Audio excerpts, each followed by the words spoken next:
మాజీ మంత్రి జీవన్ రెడ్డి గత నెల 25న కాంగ్రెస్ పార్టీకి రాజీనామా చేయడం జరిగింది. ఆయన ఏ పార్టీలో చేరతారనేటువంటి దానిపైన సర్వత్రా ఆసక్తికరమైన ఉత్కంఠ నెలకొన్నటువంటి నేపథ్యంలో పెద్ద ఎత్తున కార్యకర్తలు, నేతలు వివిధ ప్రాంతాల నుంచి తరలివచ్చారు.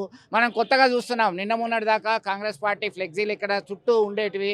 Jeevan Reddy care of address Congress party అంటే జీవన్ రెడ్డి అనేది ఉండే. ఇప్పుడు welcome to KTR, global leader and future of Telangana కేటీఆర్కి స్వాగతం అంటూ ఫ్లెక్సీలు వెలిచాయి. ఇప్పటికే ఫామ్ హౌస్ కేంద్రంగా మంతనాలు జరిగాయి.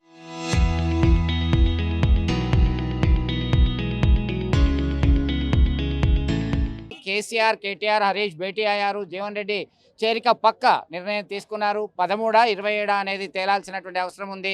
దీనికి సంబంధించి జీవన్ రెడ్డితో అనునిత్యం ఉండేటువంటి కార్యకర్తలు, ఫాలోవర్స్ అవుట్ రైట్గా జీవన్ రెడ్డితో పాటే సుదీర్ఘ రాజకీయంగా ప్రయాణం చేస్తున్నటువంటి వాళ్ళంతా కూడా సీనియర్ నేతలు ఉన్నారు మనతో మాట్లాడడానికి. మీరు ఎట్లా చూస్తారు జీవన్ రెడ్డి తీసుకున్నటువంటి నిర్ణయాన్ని? మీరు స్వాగతిస్తున్నారా? ఆయనతో పాటు మీరు వెళ్తున్నారా? 100% మేము స్వాగతిస్తున్నామండి. నేను కూడా కాంగ్రెస్ పార్టీలో జీవన్ రెడ్డి సాబ్ అయితే ఏ రోజు జాయిన్ అయిండో 85 ఆ రోజే నేను జీవన్ రామచంద్రారెడ్డి, కోన రామచంద్రారెడ్డి, సారంగపూర్. ఆ రోజే మా నాన్నగారితో మేమందరం జాయిన్ అయినాం. అప్పటి నుంచి ఇప్పటివరకు కాంగ్రెస్ పార్టీలు ఉన్నాము. 15 సంవత్సరాలు కాంగ్రెస్ పార్టీ, మండల కాంగ్రెస్ పార్టీ ప్రెసిడెంట్గా పనిచేసిన. ఈరోజు కాంగ్రెస్ పార్టీ చేసిన అన్యాయాన్ని తీవ్రంగా వ్యతిరేకిస్తూ, జీవన్ రెడ్డి గారికి మాకు అందరికీ జరిగిన అన్యాయాన్ని వ్యతిరేకిస్తూ మేము జీవన్ రెడ్డి గారితో మేము ఈరోజు కేటీఆర్ సమక్షంలో టీఆర్ఎస్లో చేయడానికి మేము ముందుకు వస్తున్నాం. అంటే ఇప్పుడు టీఆర్ఎస్ పార్టీలో ఒక న్యాయము, ఒక సరి అయినటువంటి పొజిషన్ వస్తుందని మీరు అనుకుంటున్నారు? ఆశిస్తున్నామండి. పొజిషన్ వస్తుంది. కేసీఆర్ మంచి గుర్తింపు ఇస్తారని ఆశిస్తున్నాం. ఎందుకంటే కేసీఆర్కి జీవన్ రెడ్డి గారు చాలా సన్నిహిత మిత్రుడు అని ఎప్పటి నుంచో తెలుసు. వారు కూడా ఎప్పటి నుంచో వారు ఆహ్వానించారు. కానీ పార్టీకి అన్యాయం చేసి నేను కాంగ్రెస్ పార్టీలనే చేసి నేను కాంగ్రెస్ టీఆర్ఎస్లకు రాలేను. ఒకవేళ నేను టీఆర్ఎస్కి వచ్చినా కానీ మీకున్నటువంటి సీనియర్ కార్యకర్తలకు అన్యాయం జరుగుతున్న ఆలోచన విధానంతో మీతోటి నడుచుకుంటూ మీకు మీ సజెషన్ తీసుకుంటూ నేను మీ బాటలు నడుస్తానని అప్పుడే తెలియజేసినారు. అప్పుడే ప్రప్రథమంగా కరీంనగర్ జిల్లాకు వచ్చినప్పుడు వారు మొదటి 14ల కాంగ్రెస్ పార్టీ ఏకైక ఎమ్మెల్యేగా గెలిచినప్పుడు వారు కరీంనగర్ వచ్చినప్పుడు ఒక 70 కోట్ల విలువ గల బాధనకుర్తి వంతెన అడగంగానే వారు ఒక్క నిమిషంలో నాకు చాలా సన్నిహితుడు. నేను వ్యక్తిగతంగా నేను జీవన్ రెడ్డి గారిని బాగా ప్రేమిస్తా. అందుకే నేను వారు అడిగిన దానికి కాదనలేక నేను వంతెనను 70 కోట్ల వంతెన కొరకు నిధులను మంజూరు చేసిన. ఎప్పటికైనా జీవన్ రెడ్డి నాకు చాలా మంచి మిత్రుడు. ఆ కోరిక అనేది ఈరోజు జీవన్ రెడ్డి గారి కోరిక కూడా, కేసీఆర్ కోరిక, జీవన్ రెడ్డి గారి కోరిక కూడా ఈరోజు తీరుతుందని మేము చాలా సంతోషిస్తున్నాం. ఆనాడే 14నే ఆహ్వానించారు. కానీ పార్టీకి దూరం కావద్దనే ఆలోచనతో ఇన్ని రోజులు పార్టీలు ఉన్నారు. కాబట్టి ఈరోజు పార్టీ చేసిన అన్యాయానికి, మా కార్యకర్తలకు చేసిన అన్యాయానికి వారు తట్టుకోనలేక నాకు పదవి కావాలని అడగలేదు ఎన్నడూ కూడా. ఈ 10 ఏళ్ళ నా వెంబడున్న కార్యకర్తలకు 40 సంవత్సరాల నుండి నా వెంబడిన కార్యకర్తలు, కాంగ్రెస్ పార్టీ కార్యకర్తలకు బిఫామ్స్ ఇచ్చి చైర్మన్ పదవి వాళ్ళకి ఇవ్వాలనే కోరికతోటి వారు అడిగినరు. ఆ విషయంలోనే మనస్పర్ధలు వచ్చి ఈరోజు కాంగ్రెస్ పార్టీకి మొన్న 20వ తారీఖున రిజైన్ చేసి ఈరోజు కేటీఆర్ సమక్షంలో టీఆర్ఎస్లో జాయిన్ అవడానికి వారి ఎంబడి కూడా మేము అందరం రెడీగా ఉన్నాం. రేవంత్ రెడ్డి ఎంబడి పడతారా ఇప్పటి నుంచి రేవంత్ రెడ్డి దిగిపోవడానికే కంకణం కట్టుకుంటాం. మేము కార్యకర్తలు అందరం మేము కృత నిశ్చయంతో ఉన్నాం. మొత్తం మీద ఒక కృత నిశ్చయంతో ఉన్నటువంటి పరిస్థితి మనం గమనిస్తున్నాము. మీరు చెప్పండి, ఏం చూస్తారు? ఎట్లా అంటారు? జీవన్ రెడ్డితో పాటు మీరు ప్రయాణిస్తారా? 100% ఆయన తీసుకున్న నిర్ణయం ఏదైనా ఉండని మేము ఫస్ట్ నుంచి ఆయనతోనే ఉన్నాం. గత 25-30 సంవత్సరాల నుంచి ఆయనతోని పని చేస్తున్నాం. ఆయన ఏ నిర్ణయం తీసుకున్నా మనం మంచిగా తీసుకుంటారు. దానికోసం మనం కట్టుబడి ఉన్నాం.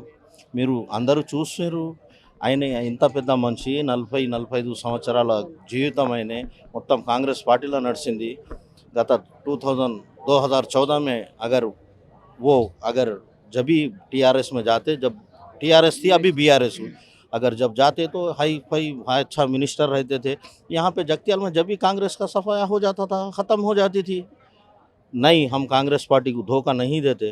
वो अपने उसूल, अपने सिद्धांत पे चले. जो राहुल गांधी बोले वो सिद्धांत पे चले, वही बोले. आप ये 10 एमएलओ को मिला लेके आप कोई बड़ा काम नहीं करे. आपकी गवर्नमेंट को क्या होता देखेंगे. अभी यहाँ से जगतियाल से ही पतनम शुरू होने वाला है कांग्रेस पार्टी का. आप देखते रहेंगे. आप यहीं आके मेरे से फिर बात करेंगे. हम सब रहेंगे जब, देखना. ఆ, రేవంత్ సర్కారు పాలనకి చరమగీతం జగిత్యాల నుంచి పడ్డది, మీరు చూస్తూనే ఉండండి అని చెప్పి తనదైన స్టైల్లో ఆయన స్పందించడం జరిగింది. మీరు ఎట్లా చూస్తారు? ఎక్కడి నుంచి వచ్చి ఏం పేరు? నా పేరు నక్క జీవన్, నేను మున్సిపల్ మాజీ కౌన్సిలర్ని జగిత్యాల టౌన్. మా నినాదం ఒకటే, రేవంత్ రెడ్డి పోవాలి, మార్పు రావాలి. ఎందుకంటే జీవన్ రెడ్డి గారు పదవుల కోసం ఆశించే వ్యక్తి కాదు. కేవలం ఇలా కావాలని చెప్పి అష్టదిగ్బంధనం చేసినటువంటి పార్టీ వేరు, నాయకులు ఇక్కడ. పార్టీ మంచిగా ఉండే నాయకత్వం ఎప్పుడైతే కొత్త నాయకత్వం వచ్చిందో పార్టీని గంగల కలిపిర్రు. రెండోది ఏంటంటే మొన్న జరిగిన మున్సిపల్ ఎలక్షన్లో మా కార్యకర్తలకు తీవ్రమైన అన్యాయం జరిగిందనే ఆవేదన ఆయన కలత చెందిండు. దాదాపు 20 మాసాల నుంచి వెళ్ళే మనసులో ఉంచుకొని కార్యకర్తలకు ఏం చేయలేకపోయిన బాధ. ఎందుకంటే 10 ఏళ్ళు జెండా మోసిన కార్యకర్తకు ఊళ్ళో సర్పంచ్ గాలను కోరుకుంటుంది, వాటిల్లో కౌన్సిలర్ గాలను కోరుకుంటుంది. అంతకంటే కార్యకర్తకు దక్కే గౌరవం ఏముంటుంది? కాంగ్రెస్ పార్టీ అయినా, బీఆర్ఎస్ పార్టీ అయినా, ఏ పార్టీ అయినా. ఎందుకంటే మొన్న బీఆర్ఎస్ పోయిన గవర్నమెంట్లో బీఆర్ఎస్ పార్టీపై సింబల్ మీద పోటీ చేసి గెలిచిన అభ్యర్థులు ఉన్నారు. ఇలా ఏదో ఎమ్మెల్యే వర్గం అని చెప్పి వారు బీఆర్ఎస్ గౌరవంగా బీఆర్ఎస్ పార్టీని కొనసాగుతూ బీఆర్ఎస్ బీఫామ్ తీసుకొని పోటీ చేస్తే అయిపోతుండే కదా. ఎమ్మెల్యే గారు ఏం చేసిరంటే మా గవర్నమెంట్ వచ్చిన తర్వాత మా కార్యకర్తలకు ఏవైతే బీఫాములు రావాల్సిందో ఆ బీఫామ్లను వాళ్ళ వర్గీయులకు ఇవ్వడం ఎంతవరకు కరెక్టు? చాలామంది గెలుతురు, ఇంకా చాలామంది మనసు కలిసివేసింది. జీవన్ రెడ్డి గారి వార్డు ఉంది. ఈ వార్డు టికెట్ కూడా కనీసం సార్ చెప్పిన సీనియర్ కార్యకర్తకు కాంగ్రెస్ పార్టీ బీఫామ్ ఇవ్వకపోవడంలో ఎవరిని హస్తం ఉన్నదల్లా? డీసీసీ ఉన్నదా? ఎమ్మెల్యేది ఉన్నదా? స్థానిక మంత్రులు ఉన్నదా? వీళ్ళకి డైరెక్ట్ ఈ యొక్క ముఖ్యమంత్రి రేవంత్ రెడ్డి గారే ఫుల్ సపోర్ట్ చేసినప్పుడు ఇక పార్టీ సిద్ధాంతాల మీద, ఇక రాజ్యాంగం మీద ఏం గౌరవం వాళ్ళు ఇచ్చినట్టుంది? కార్యకర్తలను ఏం కాపాడుకుంటారు? కేవలం అంటే జీవన్ రెడ్డితో పాటు ఇన్ని రోజులు నడిచినటువంటి కార్యకర్తలు, నేతలందరూ కూడా వారితోనే మళ్ళీ కొనసాగే అవకాశం ఉందా? పార్టీ మారుతారా? 100% మేము జీవన్ రెడ్డి గారి నాయకత్వంలో జగిత్యాల పట్టణం నుంచి 100 మంది కౌన్సిలర్లను చేసిండు, 100 మంది ఎంపీటీసీలను చేసిండు, గ్రామాల నుంచి 100 మంది సర్పంచ్లను చేసిండు, జెడ్పీటీసీలను చేసిండు. అదేవిధంగా జెడ్పీ చైర్మన్లు కూడా అయిన సందర్భాలను గుర్తు చేసుకుంటున్నాం. ఆయన పైన వ్యక్తిగతంగా ఎవ్వరికి కూడా ఇట్లా చెడ్డ వ్యక్తి అనేటువంటి ఎలాంటిది లేదు. ఎందుకంటే ఆయన మీద నమ్మకంతోనే మేము అందరం ఉన్నాము. చాలామంది లైన్లు ఉన్నారు, ఇంకా వీళ్ళు అనుకుంటారు. కానీ వీళ్ళు ఎమ్మెల్యే దగ్గర ఉండేవాళ్ళు కూడా వాస్తవానికి అటు ఇటు సతమతం అవుతారు. వాళ్ళు కూడా రావడానికి అడిగి ఉన్నారు. కాకపోతే మొత్తం మీద మిగతా వాళ్ళందరూ కూడా త్వరలోనే రావడానికి రంగం సిద్ధం చేసుకున్నట్టుగా చెప్తున్నటువంటి పరిస్థితి. ఖచ్చితంగా అడుగడుగున అవమానాలు, అన్యాయాలు జరిగాయి కాబట్టి ఈ తిరుగు బావుట ఎగరవేశారని చెప్పి కార్యకర్త చెప్తున్నటువంటి పరిస్థితి. మీరు చెప్పండి, మీ పేరేంటి? మీరు జీవన్ రెడ్డితో కలిసి పయనించడానికి సిద్ధంగా ఉన్నారా? నా పేరు శ్రీరాముల గంగాధర్, మోతే ఎక్స్ఎంపీటీసీ. వాస్తవంగా జీవన్ అన్న తన 42 ఏళ్ల రాజకీయ జీవితంని కాంగ్రెస్ పార్టీతో అనుబంధం పెనవేసుకున్నది. అటువంటి మనిషిని కావాలని పొమ్మని పొగబెట్టలేక మనిషిని నానా రకాలుగా ఇబ్బందులకు గురి చేసి వాస్తవంగా తన 94లో తెలుగుదేశం గవర్నమెంట్ 94 నుంచి 2004 దాకా 10 సంవత్సరాలు తెలుగుదేశం గవర్నమెంట్ తోటి పోరాటం చేసిండు. మధ్యలో ఒక 5 సంవత్సరాలు గెలిచిండు. మళ్ళీ 2009 నుంచి మళ్ళీ ఉద్యమమే, తెలంగాణ ఉద్యమంలో అట్లా 5 ఏళ్ళు గడిచిపోయింది. 2014 నుంచి మళ్ళీ 2024 దాకా మళ్ళీ బీఆర్ఎస్ తోటి పోరాటం చేసారు. తనకు పోరాటాలు చేసుడు కొత్త కాదు. వాస్తవంగా ఈ తెలంగాణ ప్రజలు ఆకలినైనా భరిస్తారు కానీ ఆత్మగౌరవాన్ని తట్టుకోలేరన్న నినాదం ఎంత బలంగా ఉందో. వాస్తవంగా జీవనన్నకు నిజంగా జరిగినటువంటి అన్యాయాన్ని గత 20-30 మాసాల నుంచి వేచి చూసిండు. ఎందుకంటే జీవనన్న వెంబడి ఉన్నటువంటి శ్రీధర్ బాబు కానీ, రేవంత్ రెడ్డి గారు కానీ, బట్టి విక్రమార్క గారు కానీ, రాజనరసింహ గారు కానీ, సీతక్క కానీ, వాళ్ళు గత ప్రభుత్వంలో వాళ్ళు 5గురు ఎమ్మెల్యేలుగా ఉన్నారు. వాళ్ళు 5గురు మంత్రి పదవులు, ఒకరికి ముఖ్యమంత్రి పదవి వచ్చింది, ఒకరికి ఉప ముఖ్యమంత్రి పదవి వచ్చింది, శ్రీధర్ బాబుకు మంత్రి పదవి వచ్చింది, సీతక్కకు మంత్రి పదవి వచ్చింది, రాజనరసింహకు మంత్రి పదవి వచ్చింది. అటువంటి 5గురికి ముఖ్యమంత్రి పదవులు మీరు అనుభవించవచ్చు. అటువంటిది జీవనన్న కేవలం ఒకే ఒక్కడు ఎమ్మెల్సీగా తెలంగాణ మొత్తంలో ఉన్నటువంటి ఒకే ఒక వ్యక్తి జీవనన్న. అటువంటి వ్యక్తికి 20 మాసాలు ఎమ్మెల్సీ ఉండే గవర్నమెంట్ వచ్చినాక మీరు అందరూ అదృష్టం కొద్ది గెలిచారు. వాస్తవంగా జీవనన్న దురదృష్టం కొద్ది ఓడిపోయినప్పుడు అతనికి ఎమ్మెల్సీ పదవి ఇంక 20 నెలలు 20 మాసాలు ఉండే. మీరు మంత్రి పదవి ఇచ్చి గౌరవం ఇవ్వాలనుకుంటే గౌరవం ఇవ్వచ్చుండేగా సార్. అది పోయింది సార్. అది పోయినాక ఇందిరమ్మ కమిటీలను వచ్చింది. ఫస్ట్ మన కాంగ్రెస్ గవర్నమెంట్ వచ్చినాక ఇందిరమ్మ కమిటీలలో బీఆర్ఎస్ ఉన్న ఎమ్మెల్యేకి సగం, మాకు సగం అంటారు సార్. ఇది ఎక్కడ న్యాయం అని మేము అడిగితే అంతే. మీరు చాలా ఆక్రోశానికి, ఆవేదనకు గురైనరా? ఇన్ని రోజులు మేము క్రష్ అవుతున్నాం, 20 నెలల్లో ఎవరో వచ్చిండ్రు మా పార్టీలో చేరినప్పటి నుంచి మాకు అన్యాయం జరిగిందని అనుకున్నారు సార్? మేము రోజు నరకయాతన అనుభవించినాం. మేము బీఆర్ఎస్ ప్రభుత్వం ఉన్నప్పుడు కూడా ఇంత నరకయాతన అనుభవించలే. తెలుగుదేశం గవర్నమెంట్లో కూడా ఇంత నరకయాతను అనుభవించలే.